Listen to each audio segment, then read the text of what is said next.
បាទសួស្តីបងប្អូនបាទស្វាគមន៍មកកាន់ YouTube របស់ខ្ញុំទៀតហើយបាទនៅក្នុងវីដេអូនេះខ្ញុំនឹងចែករំលែកពីចំណុចនៅក្នុង Telegram ដែលសម្រួលដល់ការងារប្រចាំថ្ងៃរបស់បងប្អូនបាទ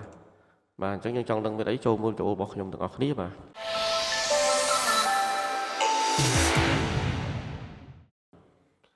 ទចំណុចទី1គឺរបៀបនៃការ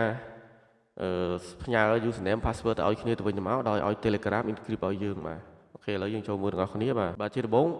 បងប្អូនចូលមកកន្លែង search នេះមកបាទអញ្ចឹងឲ្យបងប្អូនចង់ផ្ញើឲ្យអ្នកណាគេឥឡូវទៅហៅទៅខ្ញុំផ្ញើឲ្យម្នាក់នេះអញ្ចឹងណាអញ្ចឹងឧទាហរណ៍បងប្អូនផ្ញើទៅ username admin នេះ password 1 2 3 4អីចឹងណាឧទាហរណ៍បាទហើយអញ្ចឹងនេះបងប្អូនចង់ឲ្យឃើញវាទម្រង់បែបអញ្ចេះគឺបងប្អូន select វាមក right click យកពាក្យ format យកពាក្យ spoiler បាទហើយអញ្ចឹងយើងផ្ញើឲ្យគេទៅបាទឃើញទេគេផ្ញើមករបៀបអញ្ចឹងតោះយើងចុចមើលបានវាឃើញចេះឃើញទេហ្នឹង password អញ្ចឹងណាហើយពេលឧទាហរណ៍ថាគេបិទបើកមកវិញភាសាទៀតមានជាងហាយអញ្ចឹងទៀតបាទឃើញទេអញ្ចឹងវាហាយអត់ឲ្យឃើញទេអានេះជា security មួយដែរ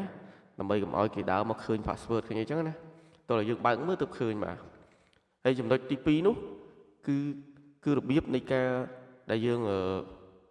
scan ជារូបភាពឲ្យចេញទៅជាអក្សរបាទឧទាហរណ៍ថានៅក្នុងសភៅយើងចង់ច្រឡងសភៅចេញមួយដោយមិនចាំបាច់អង្គុយវាយឡើងវិញបាទយើងប្រើ Telegram ជួយបានបាទអញ្ចឹងបងប្អូនចូលទៅកន្លែង search បាទហើយបងប្អូនវាយពាក្យថា image to text បាទ